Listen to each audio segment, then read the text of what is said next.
and Malaysia are two nations that have one China dan Malaysia adalah dua negara yang memiliki salah satu hubungan sejarah terdalam. of the deepest historical relations in the entire Asian continent, which is presumably the influencing factor to the emergence of the great relationship the two nations have formed today. According to government public information, in 2021, Malaysia and China had a bilateral trade volume that is estimated to be over 176.8 billion US dollars, making China one of Malaysia's biggest trading partners ever. This annual trade alone is truly a huge contributor to Malaysia's economy, which is estimated to be about $439 billion in normal GDP. Hai, Assalamualaikum warahmatullahi wabarakatuh. Berjumpa lagi dengan saya, Hai Merbat TV. Oke, apa kabar hari ini? Mudah-mudahan kabar daripada teman-teman semuanya. Semoga kabarnya sehat selalu, berkah umurnya, dan selalu dipermudah segala urusannya oleh Allah. Amin, amin, ya rabbal alamin. Oke teman-teman, di sini ada sebuah video yang berjudul tentang bagaimana China bisa memilih Malaysia, atau kenapa China ini memilih Malaysia dalam hal kerjasama, dalam hal investasi dan lain sebagainya. Kenapa Malaysia bukan Indonesia, teman-teman? Ini pertanyaannya saya.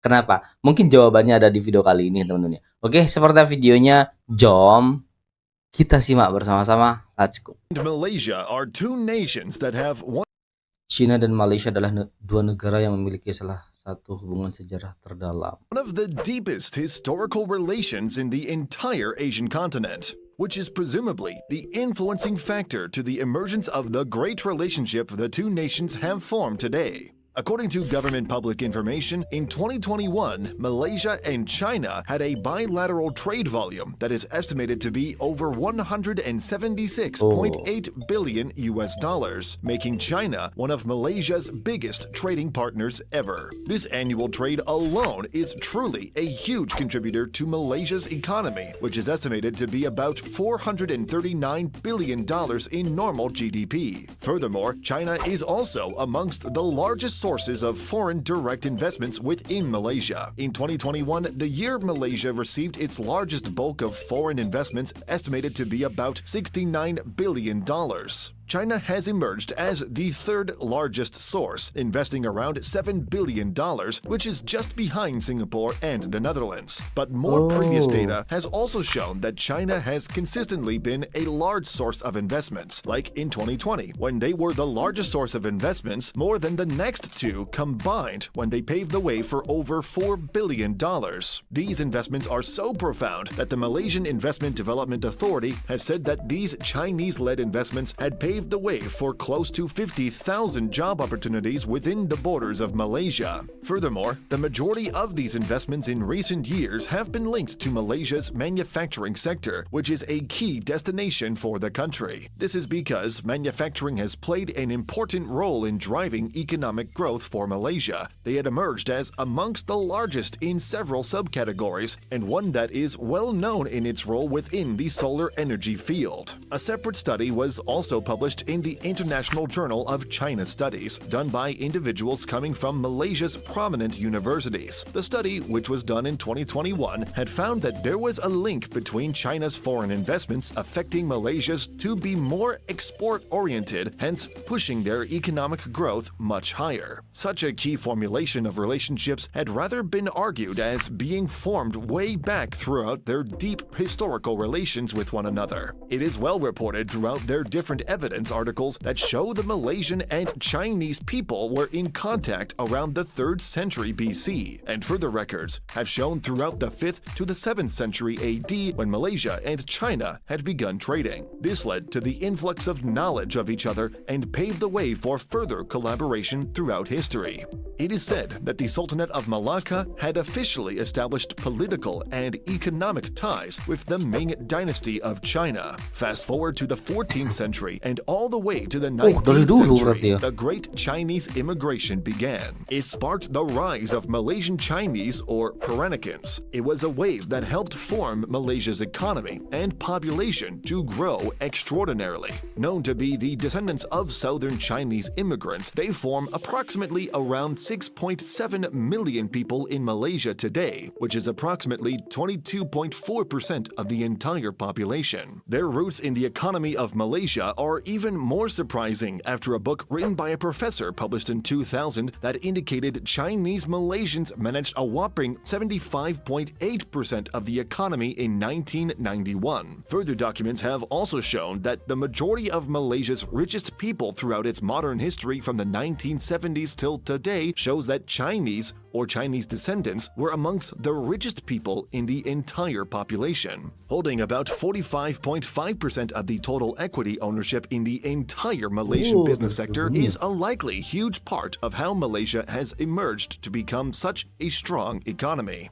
This is why we think the nation of China that stands today has become a large Inilah mengapa menurut kami bangsa Cina yang berdiri saat ini telah menjadi penyumbang besar contributor to Malaysia's trade and bagi perdagangan dan investasi asing Malaysia. Oh, foreign investments when official diplomatic relations were established in 1970.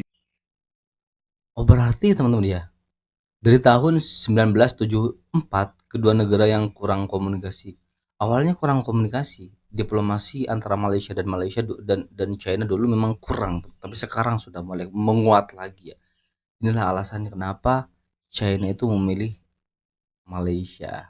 Before, the two nations that lacked communication and connection with each other, previously led by the onslaught of the Cold War, had immediately grown close in their political, cultural, and economic ties. This subsequently led Malaysia to become one of China's largest trading partners across the entire continent of Asia. Just 3 decades later, after their official diplomatic treaty, their bilateral trade volume in 2003 would rise up to about $20 billion, to which China would go on to be the larger importer, taking in around $13.99 billion. By 2008, however, the two-way trade would rise up to about $37 billion, almost double the growth in just 5 years. These would all suggest that the rise of the two nations' bilateral relationships have grown tremendously, especially within the 21st century period. These were in some ways also affected by China's overseas business connection known as the Bamboo Network, which is a framework that helped establish larger economic collaboration between the two nations and along with the rest of Southeast Asia. With such deep roots with one another, it has created a more favorable investment landscape, one of which is well known throughout the world and mostly within Malaysia is China's Belt and Road Initiative. According to the framework, so far has seen from 2014 to 2018 an investment that totals about $15.8 billion, which gave way to projects such as the East Coast Rail Link, a 665-kilometer standard gauge railway line to be built, an endeavor that stretches from Kota Baru all the way to Port Klang. Further projects introduced within the Belt and Road Initiative ranges from energy projects to smart cities such as Bandar Malaysia and the $100 billion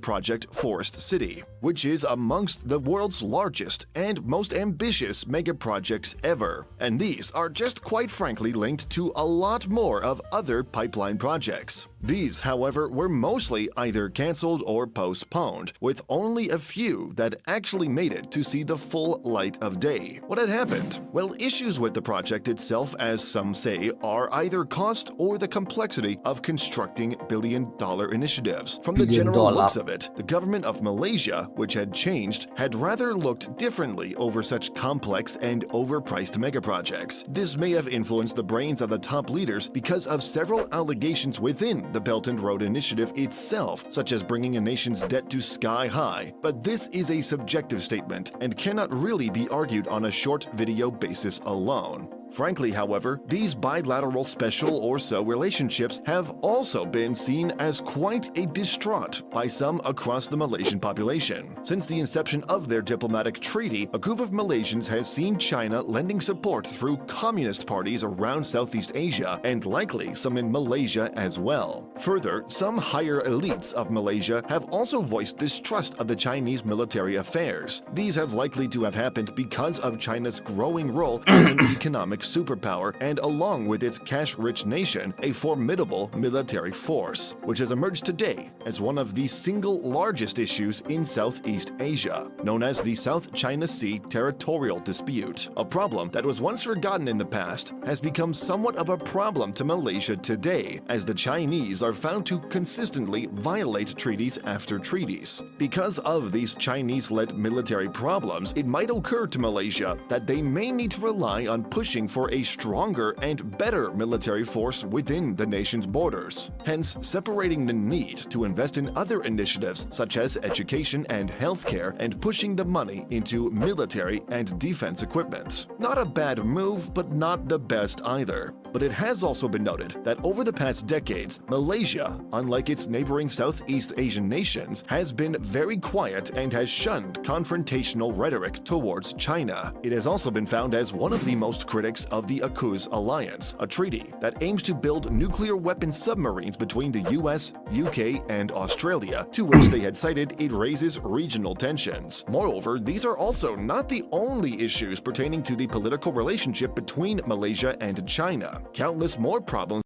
Ternyata Malaysia juga salah satu negara yang dipercaya oleh China, teman-teman, dalam hal investasi.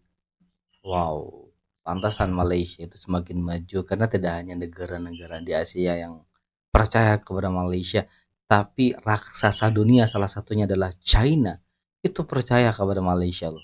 Lah, arise, as China has consistently been the center of issues in modern history. With consistent issues and the backing of strong bilateral relations, it is no wonder that some may say that they see the two nations' economic and political ties are always on the verge of collapse. Well, that, in all honesty, is applied in almost every nation with relations to China. Every country with a strong reliance on Chinese trade and investments has also found itself to have issues with Asia's largest economy, whether that is through military forces or citing debt burdens and over-complexed loan interest rates. Regardless of the consistent issues, China will likely not overstep its boundaries and sacrifice its fast-growing economy for some trivial means. The future of Malaysia and China, however, is presumably in the hands of the government of Malaysia. Whoever sits in the leadership role will likely lead whatever happens in the future. This is because we have seen that different leaders in Malaysia's government had looked at China's